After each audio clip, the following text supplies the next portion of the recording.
Bonjour à tous et bienvenue dans cette nouvelle vidéo. Aujourd'hui, je vous invite dans un voyage à travers le temps à l'aide de mes objets vintage et anciens.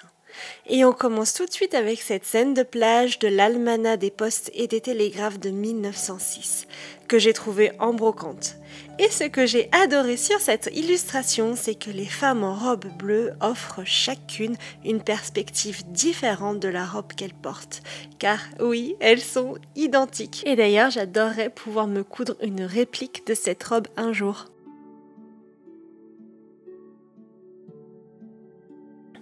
Nous allons maintenant plonger un instant plus loin encore dans le temps avec cette gravure de mode du journal des demoiselles qui date approximativement de l'année 1873 et que j'ai trouvée chez un brocanteur.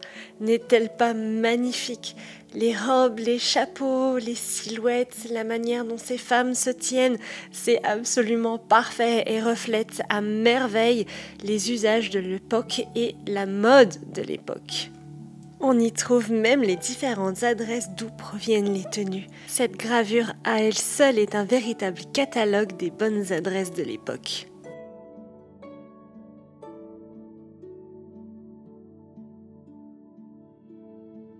Pour la prochaine pièce, il s'agit d'une illustration de scène de vie au musée, que j'ai là encore trouvée en brocante et qui est estimée datée des années 1905-1910. Et ici encore, on retrouve les deux mêmes femmes dessinées dans des positions différentes, de face au premier plan et de dos au second plan. Je pense que c'était vraiment une habitude de dessiner des illustrations de ce type comme cela avec les deux mêmes personnages ou le même personnage positionné de manière différente pour montrer aussi bien le devant que le dos d'un vêtement.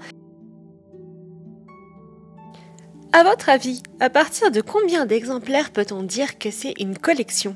Car oui, il s'agit encore d'une illustration.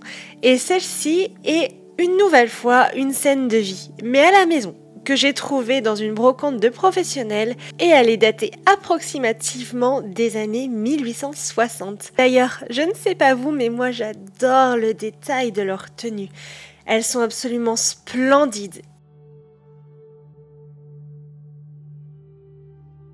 Promis, c'est la dernière illustration de mode. Et pour celle-ci, je devrais plutôt dire que c'est elle qui m'a trouvée. Elle m'est apparue dans un grand moment de doute professionnel et elle fut le clin d'œil du destin qui me lança sur la voie de la couture, mais aussi du vintage, de l'ancien et dans la collection des gravures et illustrations anciennes. Il s'agit d'une illustration des années 1910 représentant 4 tenues pour jeunes filles, jeunes femmes et femmes pour diverses occasions et moments de la journée. D'ailleurs, ce que j'ai adoré sur cette illustration, c'est qu'elle donne le détail de chacune des tenues.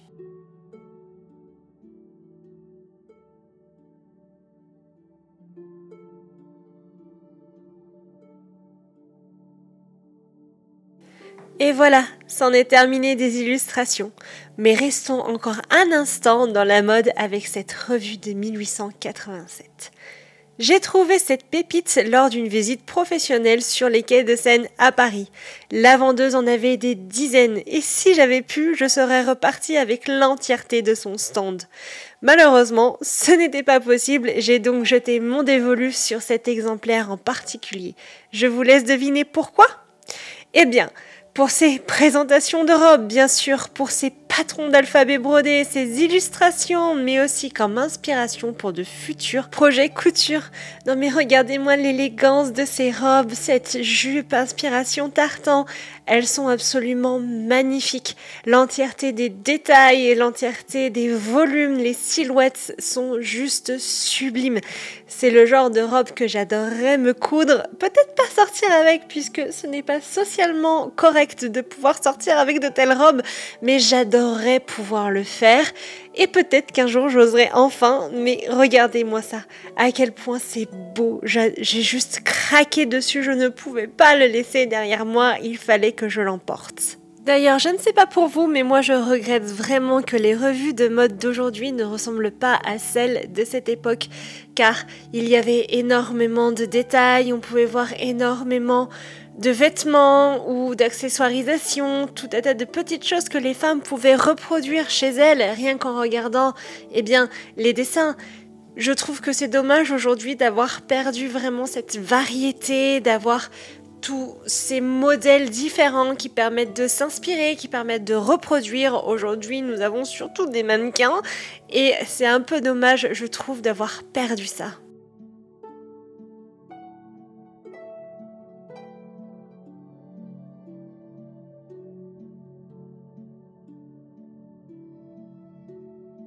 Et littéralement 10 mètres plus loin, sur le stand d'un autre vendeur, j'ai trouvé ce livre illustré du costume et de la mode. En plus, il couvre plus de 5000 ans d'histoire, une véritable pépite pour moi qui adore les fresques chronologiques complètes, du moins autant que possible. Et que dire de ces 1000 illustrations, elles sont juste parfaites et très bien détaillées. J'ai véritablement du livre parfait pour un voyage à travers le temps garanti. On traverse les pays, les modes, les époques à travers chaque page. C'est un véritable recueil entier de toutes les modes à travers le monde.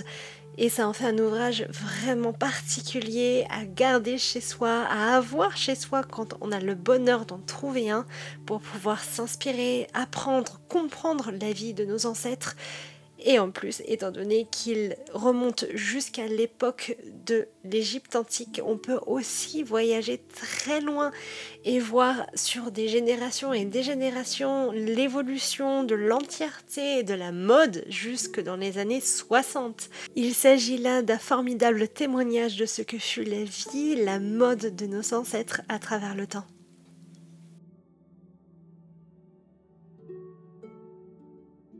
Et maintenant, passons aux objets couture anciens ou vintage que j'ai sous ma garde, comme ce taille-craie parisien du début des années 1900, voire même fin 1800. Lorsque j'ai découvert l'existence de ces taille-craie au détour d'une recherche à propos des machines à coudre, je n'ai pas pu résister à l'envie d'en acquérir un. Et après une longue attente et beaucoup de patience, j'ai enfin réussi à en trouver un sur un site d'occasion. Je l'ai acheté à un particulier qui l'avait dans sa famille depuis très longtemps et qui voulait s'en séparer. Depuis l'achat de ma première machine à coudre ancienne, je n'ai qu'une obsession: trouver et acquérir l'ensemble des accessoires de couture possibles, qu'ils soient anciens ou vintage, comme cette paire de ciseaux que j'estime dater des années 1950 voire même 1930, mais je ne suis pas sûre puisque la vendeuse n'avait aucune information les concernant et que j'en ai trouvé aucune sur internet. Il est véritablement aisé de trouver de nombreux articles vintage en brocante, comme ce chaudronnet en cuivre qui date visiblement des années 1950 et qui me sert à mettre mes petites chutes de couture en attendant qu'elles soient détruites pour pouvoir en faire du rembourrage. Car comme je le dis toujours, à l'atelier, rien ne se perd et la moindre petite chute a le droit à une seconde vie.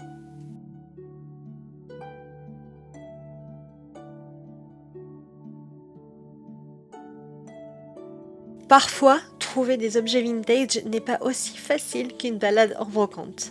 Et trouver ce mannequin ne fut certes pas aisé. Je l'ai finalement trouvé sur un site de brocanteur et je l'ai acheté à une agence immobilière.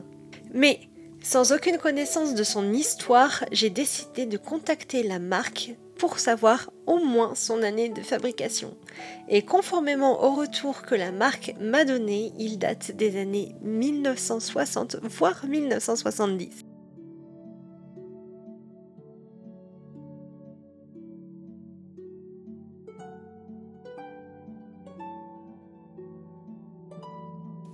Et maintenant mes petits bijoux, mes petits trésors, mes machines à coudre. Et on commence tout de suite par la toute première, celle que j'ai achetée en tout premier, ma machine à coudre à plateau Singer de 1910. Concernant son acquisition, je l'ai achetée sur le même site que mon mannequin de couture, mais cette fois-ci à un particulier. Il s'en séparait car il y avait eu un décès dans sa famille et qu'il ne souhaitait pas garder la machine. C'est une machine qui appartenait à une vieille dame qu'il avait achetée dans les années 1950 d'occasion à Paris et visiblement, si l'on en croit le numéro de série mais aussi les inscriptions qu'il y a sur la machine, elle était originellement destinée à une commercialisation en Angleterre et non en France. C'est donc un import Et je peux vous dire que cette belle dame a voyagé de son usine de fabrication en Écosse, en passant par l'Angleterre, puis en France, à Paris, en Bretagne, pour revenir de nouveau à Paris et enfin arriver dans le sud de la France. Son voyage fut peuplé de péripéties en tout genre avant que je ne l'aie sous ma garde. Et j'espère pouvoir un jour, à mon tour, la donner sous la garde de quelqu'un qui l'aimera autant que je l'aime, qui en prendra soin autant que j'en prends soin, et qui surtout en prendra autant soin que toutes ces femmes qui l'ont eu sous leur garde avant moi. Car il ne faut pas oublier qu'avant tout, ce sont des pièces d'histoire. De nombreuses personnes ont travaillé à la construction de ces machines, de nombreux inventeurs ont travaillé sur chacune des pièces qui la composent. Nous sommes face à l'histoire humaine. C'est quelque chose qu'il faut garder, qu'il faut comprendre et intégrer en soi-même et se dire que c'est nous qui sommes passagers dans sa vie et pas elle qui est passager dans la nôtre. Nous sommes une pièce. Nous ne sommes que passagers face à elle. Elle était là avant nous, elle sera là après nous et je trouve que c'est absolument magnifique que de savoir que l'on fait partie de la vie d'un objet, que l'objet fait partie de notre vie mais qu'elle ne nous appartient pas, c'est nous qui lui appartenons. Nous sommes les dignes détenteurs de ceux qui l'ont détenue avant. Nous n'en sommes que d'éphémères gardiens. Je trouve que c'est quelque chose qui rend encore plus tangible l'histoire de l'humanité, qui rend encore plus visible ce monde peuplé d'êtres humains qui a vécu avant nous et qui vivra après nous. Et bien sûr, je ne pouvais pas faire cette vidéo sans inclure ma machine à coudre de 1880. Mon cadeau de Noël, ma grand-mère de 145 ans. Je ne pouvais pas la laisser de côté, j'avais l'obligation de la mettre. Si vous avez vu la vidéo que j'ai dédiée à cette machine, comme d'ailleurs toutes les machines que j'ai et comme bon nombre d'objets qui sont dans cette vidéo, vous savez que je cherchais une machine à coudre qui datait des années 1800 et qui avait une base violon. Eh bien, j'avais laissé tomber puisque je ne trouvais pas celle que je voulais d'un point de vue design et tout ça, et ma famille m'a fait l'immense cadeau de me l'offrir à Noël l'année dernière et j'en suis tout simplement folle. Je l'adore, le son qu'elle fait, le point qu'elle a, tout en elle est absolument parfait, son élégance, sa tenue, tout, elle est absolument sublime, elle est parfaite, elle me correspond à 100%, c'est comme si un petit peu nous étions faites l'une pour l'autre et que quelqu'un en 1880 l'avait construite en pensant à moi 144 ans plus tard.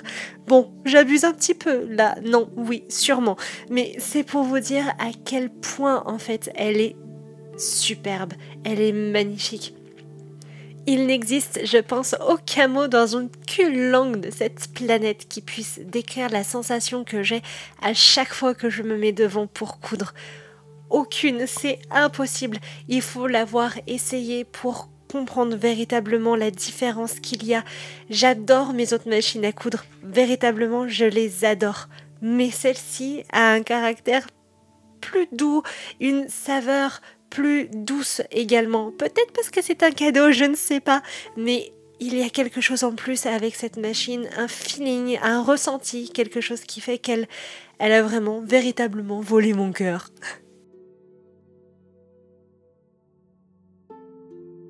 Oh, et j'ai presque oublié de vous dire quelle machine c'était. Il s'agit d'une Clemens Müller, donc de 1880, commercialisée en France par la boutique de Désiré Bacle à Paris. Clemens Müller passait directement par Désiré Bacle à Paris pour vendre ses machines puisqu'on sortait de la guerre franco-prusse et qu'évidemment les Prussiens n'étaient pas très bien vus en France à ce moment-là et donc pour pouvoir vendre à l'étranger et plus précisément en France, il passait par la société Désiré Bacle.